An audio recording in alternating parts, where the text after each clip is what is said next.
Have you ever reached a point where you realize you can't rely on anyone, not even family? It's one of the hardest truths we face as we age, that the emotional and practical support we once expected from family starts to shift, shrink, or even disappear. Kids get busy, siblings have their own health problems, friends move, fall ill, or pass on, and suddenly you're left wondering, who's really there for me now? That question can hit like a brick wall if you're not ready for it. But here's the good news: you can be ready. In fact, you can build a life at 70 or beyond where you feel strong, grounded, and unshaken, no matter who stays or goes. This video is not about being bitter. It's about being wise. Because real support, the kind you can count on in the middle of the night or on a lonely afternoon, often doesn't come from family. It comes from 5 other sources that most people overlook until it's too late. These 5 things are the real backbone of a peaceful, independent life in your 70s and beyond. They are the quiet, powerful forms of support that don't disappoint. You don't grow distant and don't leave you feeling like a burden. Stick with me because what I'm about to share may just change the way you think about aging and how powerful you truly are. Now let's get started. Number 1, physical mobility. When you're in your 70s, the ability to move freely, independently, and without constant assistance is not just about walking. It's about freedom. It's about dignity. And in many ways, it's the single most important support you can have that doesn't rely on anyone else. Physical mobility means you can get out of bed without help. It means you can cook yourself a warm meal, reach up to your cabinet for the good dishes, or walk out the front door and breathe in the fresh morning air without waiting for someone to assist you. That's power. That's control over your life. And most importantly, that's a kind of emotional support that no one talks about because it gives you confidence and reduces fear. When you can move your body, you worry less about being a burden. Now let's be honest. Staying mobile after 70 doesn't mean running marathons or doing backflips. It means protecting your joints, maintaining your balance, and keeping your muscles strong enough to trust your own legs. Small habits like stretching every morning, walking for 15 minutes a day, or using light resistance bands can make all the difference. And it's never too late to start. Many people think the decline in mobility is inevitable. It's not. In fact, the more you move, the more your body fights to keep moving. Your body listens to your actions more than your age. Psychologically, physical mobility helps combat a deep fear. Most older adults carry the fear of helplessness. When your body becomes dependent, your mind starts shrinking too. You begin to second-guess yourself. You stop planning outings. You avoid trips. You decline invitations. Not because you're uninterested, but because you fear not being able to manage. That's not aging. That's shrinking. And you don't have to live that way. Take Harold, a 78-year-old man I met at a park in Florida. He walks laps every morning with a cane, rain or shine. I asked him once why he's so committed, and he said, "Because the moment I stop walking is the moment I start waiting for someone to help me. And I don't want to wait. I want to live." His mobility isn't perfect, but it's his and it gives him peace. He still drives to the grocery store, still visits friends on Sundays, and still climbs the 3 steps to his front porch with pride. Not because someone built a ramp for him, but because he refused to stop moving. The reality is, when you invest in your body even a little bit, it gives you back a level of freedom most people don't appreciate until it's gone. Family may not always be there to take you to appointments or help you get up from a fall. But if your legs are strong, your core is stable, and your balance is steady, you can delay those needs. You can keep your independence longer than most expect. And that's the kind of support that gives you confidence, not just physically but emotionally. So if you're feeling stiff or weak these days, that's okay. Don't judge yourself, but start where you are. Move a little more today than you did yesterday. Stretch while you wait for your coffee to brew. Take 1 extra lap down the hallway. Because every small effort builds something big, your own reliable foundation. A foundation that walks beside you every step of the way, no matter who else shows up. Number 2, financial simplicity. When you reach your 70s, peace of mind doesn't come from how much money you have in the bank. It comes from knowing what you need, what you can manage, and how to live within your means without fear or shame. Financial simplicity is one of the strongest supports you can rely on, and it's one of the few you can fully control without needing anyone else. You see, complicated finances become emotional baggage. Juggling multiple accounts, trying to track every subscription, or feeling overwhelmed by credit cards, it's not just stressful. It eats away at your sense of stability. And when you're older, stability isn't just about comfort. It's about survival. Because no matter how much family loves you, they can't erase financial chaos. But a clear, simple plan can carry you through the roughest patches, like a sturdy cane for your soul. And here's the thing most people miss simplifying. Your money doesn't mean giving up control. It means gaining control. A modest lifestyle that fits you, not someone else's expectations. The freedom to buy what you need without second-guessing every dollar. It's like clearing out a cluttered closet. Once things are in order, your brain can rest. Psychologically, financial simplicity removes one of the biggest sources of late-life anxiety uncertainty. Many older adults lie awake at night, wondering, will I outlive my savings? Or what if I can't afford a caregiver someday? And these questions haunt them more than physical pain. But when you know where your money goes, when your spending is intentional, and your needs are covered without stretching, you sleep better. You walk taller. You feel steadier. Let me share something from my neighbor, Lorraine, a 74-year-old widow who once worked as a librarian. After her husband passed, she sat down with a financial counselor and decided to downsize, smaller home, fewer bills, one credit card, and no more subscriptions she didn't use. She told me, I used to be afraid to check the mail. Now I open every envelope with a clear head and a calm heart. She even started a small savings jar labeled Freedom Fund, just $10 here and there. But it reminds her that she's in charge of her money, not the other way around.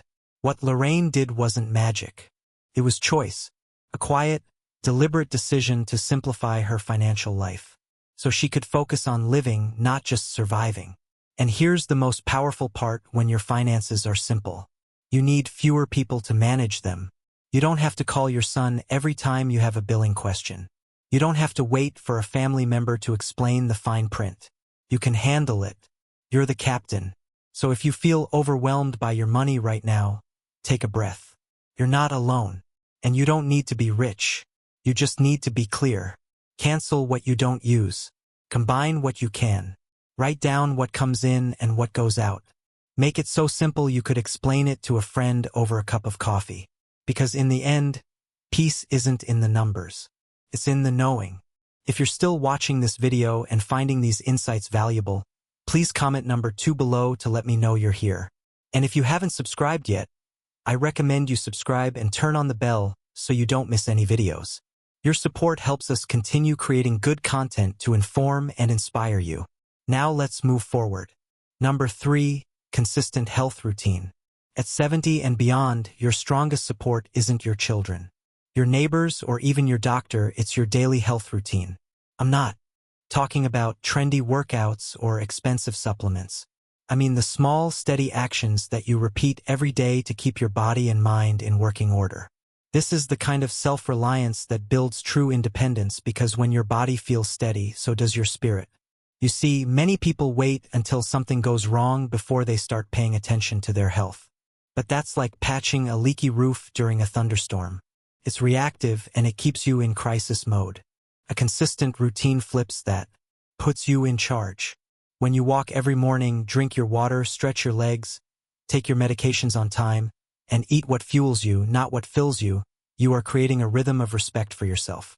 And that rhythm carries you forward on the days when motivation is low and the body feels heavy. There's a hidden power in routine, especially in later years. Psychologically, routines reduce anxiety because they remove decision fatigue. You don't have to ask yourself, should I do this today? You just do it. That predictability creates stability, which leads to confidence. And confidence is what keeps you from feeling like a burden on others. It lets you say, I'm still capable, I'm still in motion, and I still take care of me. Let me tell you about Frank, an 81-year-old former electrician I know. Every morning at 6 a.m., he makes a cup of green tea, does 15 minutes of chair stretches, takes his morning meds, and goes for a 30-minute walk around the block. Rain or shine, he told me once, it's not about exercise. It's about telling myself every morning that I still matter. That hit me, because Frank's routine isn't about fitness, it's about identity.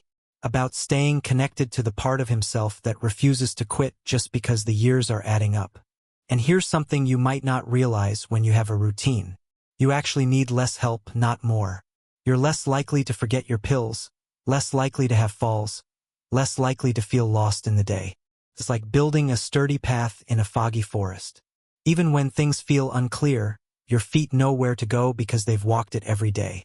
That's real support, and it doesn't depend on anyone but you. Of course, some days are harder than others. Your joints ache, or your energy dips, or the weather keeps you inside. That's okay. The routine can be flexible. What matters is not perfection but consistency. A little walk around the house, a few deep breaths by the window, drinking a full glass of water before bed. These aren't big tasks, but together they become a net that catches you, holds you up, and keeps you moving forward with grace. So if you're feeling stuck or you've let your routine slide lately, start small. One habit, one action, because every time you show up for yourself, you're proving that you are your own best caregiver, and that's a kind of support no one can take away. Number 4, emotional resilience. If there's one form of support that grows more valuable with age, it's emotional resilience, not money, not even health, because when your emotions are strong, you can weather just about anything.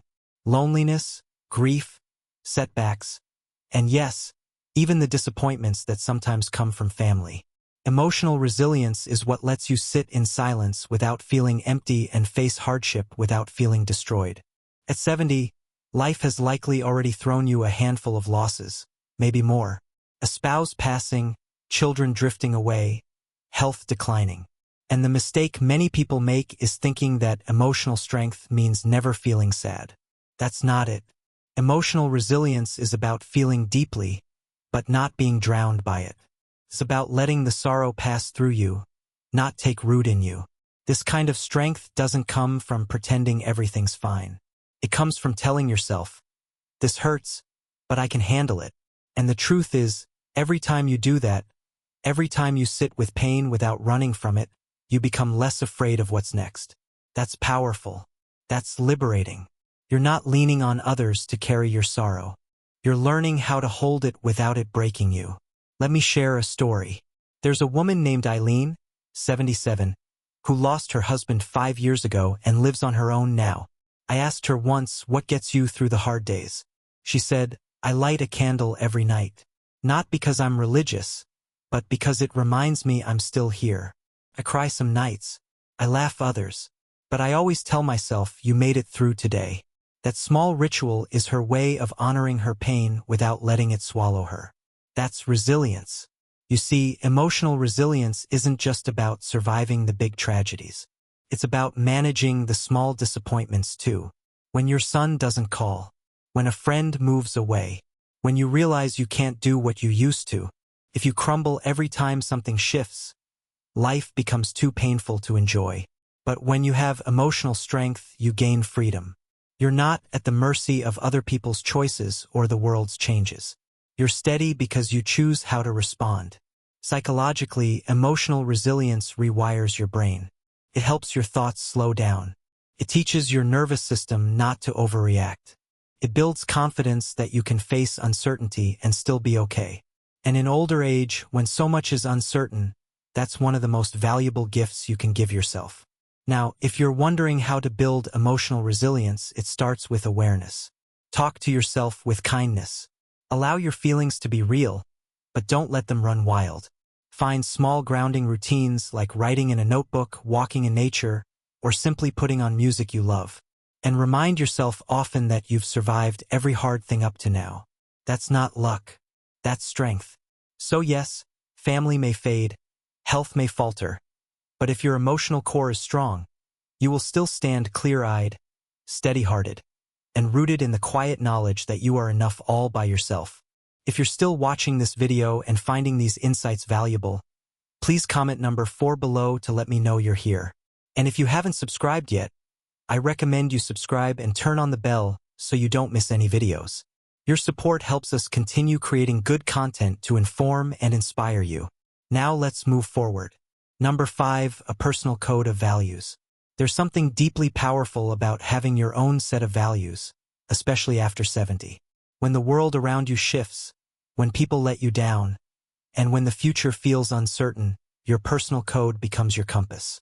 It tells you who you are, what matters, and how you want to live, no matter what anyone else does. Too many seniors lose their sense of direction because they've spent a lifetime living by others' expectations. They were the good parent, the faithful worker, the supportive spouse. But once those roles fade, they're left wondering, what now? That's where a personal code steps in. It says, this is who I am and this is how I live, regardless of who's watching. A strong personal code might include things like honesty, kindness, responsibility, simplicity, or self-respect. These aren't flashy. They're not impressive to anyone but you. And that's the point. When you live by your own values, you stop needing approval. You stop chasing validation. You stop being rattled when someone disagrees with you because your peace doesn't depend on them. Let me tell you about Howard, a man I met in his early 80s. He once said, I have 5 rules. I speak the truth. I don't waste food. I always return a borrowed thing. I forgive fast and I sleep with a clear conscience. That's it. And every day Howard lives by that. He's not rich. He doesn't have a big family. But he walks around with a kind of quiet dignity that's rare. Why? Because he knows who he is. His code anchors him. Psychologically, having a personal code helps reduce regret. It makes your choices simpler. You don't lie awake wondering, did I do the right thing? Because you already know what the right thing is for you. It also builds internal stability. When life throws you a curveball you're less likely to panic. You'll think, what do my values say about this? And that becomes your guide. In fact, studies in elder psychology show that seniors who live by a consistent set of values report higher life satisfaction, lower anxiety, and better cognitive health. Why? Because clarity brings calm. When your life has a through line, a thread of integrity, it keeps you grounded. But here's what's even more important. Your values are yours. No one else needs to agree with them. You don't have to explain them. You just have to live them. That's what makes them powerful. Whether it's waking up early to greet the sun, refusing to gossip, being generous. Even when you have little or staying curious about the world, whatever values speak to your soul, hold on to them. Let them carry you, because when you can look in the mirror at 75 or 85 and say, I lived according to what I believe, that's real success, that's real self-respect, and no one, not your children, not society, not even time can take that away from you. It's the kind of support that never fades because it lives inside you, and in the end, that's what this journey is about, not being remembered by everyone else, but being at peace with yourself. A personal code gives you that peace. It's not loud, it doesn't boast, but it holds you up quietly, faithfully, when everything else changes. Final thoughts on talking on a firm serum. As we age, we often find ourselves reflecting on who really stands beside us when the lights are low and the days grow quiet.